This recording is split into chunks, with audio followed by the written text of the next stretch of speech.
My name is Ahmed Zia Ghani. I'm head of Afghan community in India. Mobile इसका लड़की का पीछे आपकी डिमांड क्या है? ऑफिस पर पहुंचे, मैडम का मोबाइल पीछे करें। क्या आप लोग चाहते हैं?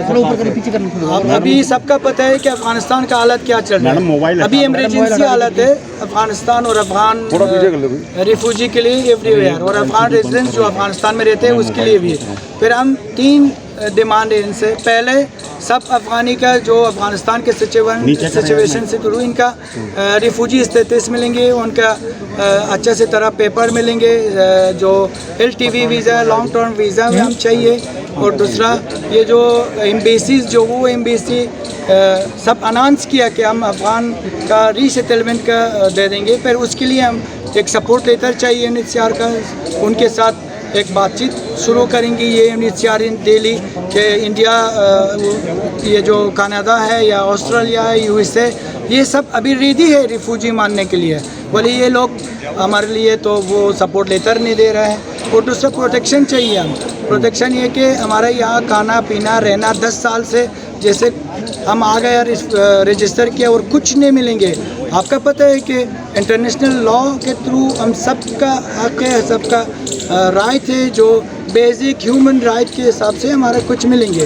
भले अभी यहाँ 15 साल से भी लोग यहाँ रहते हैं, कोई फ्यूचर नहीं है इनका, बच्चे का कोई अच्छा एजुकेशन नहीं है, हेल्थ फैसिलिटी नहीं है, सबका ये आजकल तो इनकम भी नहीं है। पहले कुछ देर वो अफ़गानिस्तान से जो लोग आ रहा था वो थोड़ा कम इनकम था, रोज़ाना 400-500 मेडिकल टूरिज़म के थ्रू, क्योंकि अफ़गानी जो पैसन आ रहा था उसका कई ट्रांसलेटर था, कोई लोग टैक्सी ड्राइवर था, कोई लोग एक रेस्टोरेंट में काम। अभी सब बंद है। फिर आप 1 महीने बाद क्या सोच कर रहे हैं? इनका हमारा एक क्वेश्चन है UNHCR से कि 1 महीने बाद ये लोग कैसे अपना ज़िंदगी गुजारें।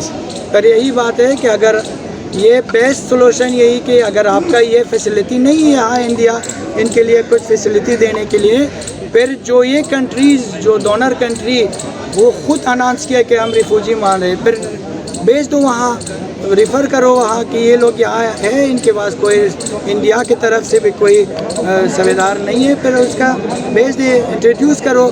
कनाडा एम्बेसी अभी ख़ुद बोल रहे हैं कि UNHCR अगर सपोर्ट लेटर दे देंगे हम आपका प्रोसीजर शुरू करेंगे।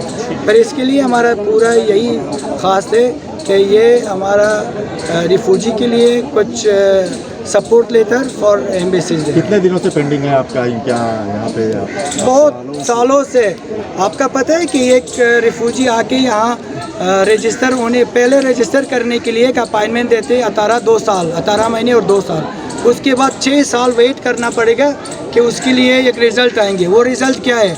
रिजेक्ट। आप ये जो आप केस दिया ये रिजेक्ट है। फिर उसके बाद 2-4 साल और वेट करना, बगैर पेपर, बगैर वर्क, बगैर फैसिलिटी, इनका हेल्थ फैसिलिटी, एजुकेशन। हम जो आया था हमारे बच्चे बहुत छोटे बच्चे थे, अभी सब जवान हैं। उसके लिए तो आप खुद सोचें कि एक जवान के लिए सबसे ज़्यादा अहम यही है कि उसका एजुकेशन होना चाहिए। यहाँ कोई फैसिलिटी नहीं है एजुकेशन के लिए।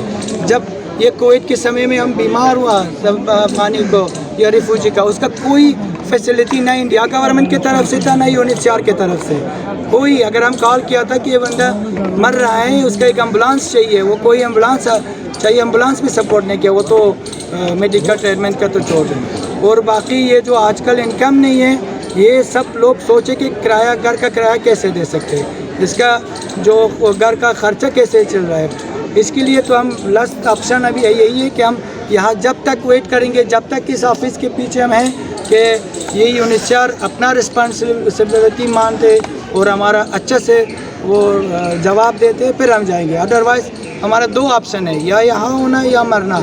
एक तो ख़तरा तालिबान का है अफ़गानिस्तान, यहाँ दूसरा एक कैटास्ट्रोफ आने वाला है। आप सोचें कि एक बड़ा डेमोक्रेसी कंट्री में हम यहाँ कुछ हमारे पास नहीं है। ये मैं ऐसे बोल सकता हूँ कि 2 महीने बाद मिलेंगे तब तक आपको कोई फैसिलिटी नहीं मिलेगी। नहीं, लेटर और जो प्रोटेक्शन है वो तो UNHCR की तरफ से होना चाहिए। जो ये यहाँ ये बिल्डिंग, ये सैलरी, ये ख़र्चा किस चीज़ के लिए है? रिफ्यूजी के लिए है। बोले हमारे लिए ये 10-15 साल कुछ नहीं मिला, एक अतानी भी इनकी तरफ से कोई सैलरी नहीं है, कोई घर किराया नहीं, कोई दवाई, कुछ नहीं। बहुत टारगेटेड लोगों का ये लाइक अ सैंपल क्या क्या जवाब दिया गया इनकी तरफ अभी तो कुछ दबाव नहीं है, हम वेट कर रहे हैं जब तक इनका कोई रिस्पॉन्सिबल। ये तो हमेशा यही एक्सक्यूज है इसका कि कोविड के चक्कर में हमारा ऑफिस बंद है। यार आप सोचे कि 15 महीने से इनका ऑफिस बंद है, जो ये लोग आप सोचे कई लोगों के जेल में रख दो, उसका ना खाना दे दो, ना पीना दे दो, ना कुछ और दे दो,